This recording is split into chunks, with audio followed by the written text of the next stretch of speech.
मनोहर अपने बेटे विक्की के साथ शहर में रहता था। विक्की हमेशा काम के सिलसिले में घर से बाहर ही रहा करता था। एक बार जब विक्की बिजनेस ट्रिप से घर लौटा तो उसके साथ एक लड़की भी थी। पापा, ये रिंकी है और हमें शादी करनी है। बेटा, तू ये क्या कह रहा है? तू तो बस कुछ दिनों के लिए ही गया था।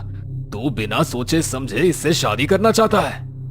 पापा, ये सब तो चलता ही रहेगा, बस आप मेरी शादी रिंकी से करवा दीजिए। विक्की मनोहर का इकलौता बेटा था और उसके जिद के आगे मनोहर ने भी हार मानकर दोनों की शादी करवा दी।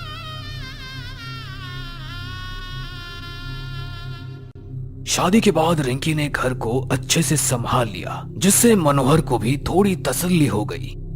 मैं बेकार में इतना सोच रहा था। अब विक्की बड़ा हो गया है और मुझे भी उस पर भरोसा करना चाहिए। शादी के कुछ दिन बीत जाते हैं और एक रात जब मनोहर पानी पीने के लिए उठता है, वो देखता है रिंकी आईने के सामने खुद से बातें कर रही थी। मनोहर ने छुपकर उसकी बातें सुनने की कोशिश की और उसकी नजर आईने पर पड़ी। आईने में एक भूत रिंकी से बात कर रहा था और उसने रिंकी को एक दवा देते हुए कुछ मंत्र बताए। ये उसे कल सुबह खिला देना, फिर हमारा वशीकरण पूरा हो जाएगा और मैं हमेशा हमेशा के लिए आईने से आजाद हो जाऊंगा। फिर हम मिलकर उन दोनों बाप बेटे को खा जाएंगे। ये सुनकर मनोहर काफी घबरा चुका था। वो वापस बिस्तर में जाकर लेट जाता है और सुबह होने का इंतजार करने लगता है। सुबह जब विक्की ऑफिस के लिए तैयार हो रहा था, रिंकी नाश्ता लेकर आती है और उसमें उस दवा को मिलाकर उन मंत्रों को पढ़ती है। ये सब होते हुए मनोहर देख लेता है और रिंकी के हाथ से नाश्ते की प्लेट को गिरा देता है। ये आपने क्या किया? मुझे पता है कि तू कौन है।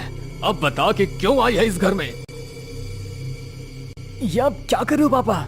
मुझे तो पता ही था कि आपको रिंकी पसंद ही नहीं है, पर इतना ड्रामा करने की क्या जरूरत थी? मनोहर बिना समय गवाए उस आईने को ले आता है और रिंकी के सामने उसे तोड़ देता है। आईने के टूटते ही रिंकी को बहुत गुस्सा आता है और वो अपने असली रूप में आ जाती है और मनोहर का गला पकड़ लेती है। मेरा पूरा काम बर्बाद कर दिया तूने बुड्ढे। अब मैं अपने आशिक से कभी नहीं मिल पाऊंगी।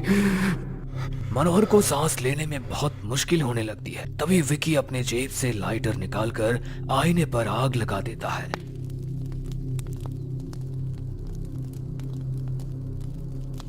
जिससे चुड़ैल कमजोर पड़ जाती है और मनोहर बेहोश हो जाता है। चुड़ैल के कमजोर पड़ते ही विक्की उसे पूछता है, कौन है तू और यहाँ तू क्यों आई है? बताती हूँ।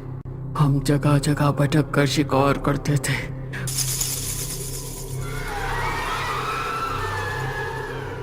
पर एक साधु ने मेरे बॉयफ्रेंड को आईने में कैद कर लिया और बस मैं ही बच पाई। उसे उस आईने से निकालने के लिए मुझे 5 आदमियों की आत्माओं की जरूरत थी। मैं पहले जवान आदमियों पर वशीकरण करके शादी करती, फिर उसे धीरे धीरे मार देती थी। पर अब कुछ नहीं बचा, तुम लोगों ने सब खत्म कर दिया। चुड़ैल गुस्से में विक्की का गला पकड़ लेती है और उसे मारने लगती है।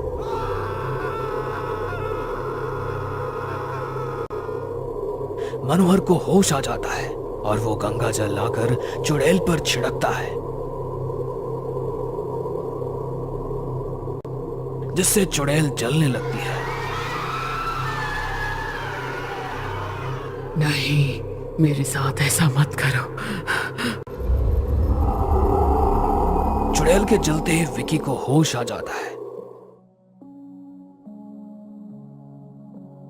पर उसे कुछ याद नहीं होता। विकी को उल्टी होती है। उसकी उल्टी से 4 किले और सिंदूर निकलता है,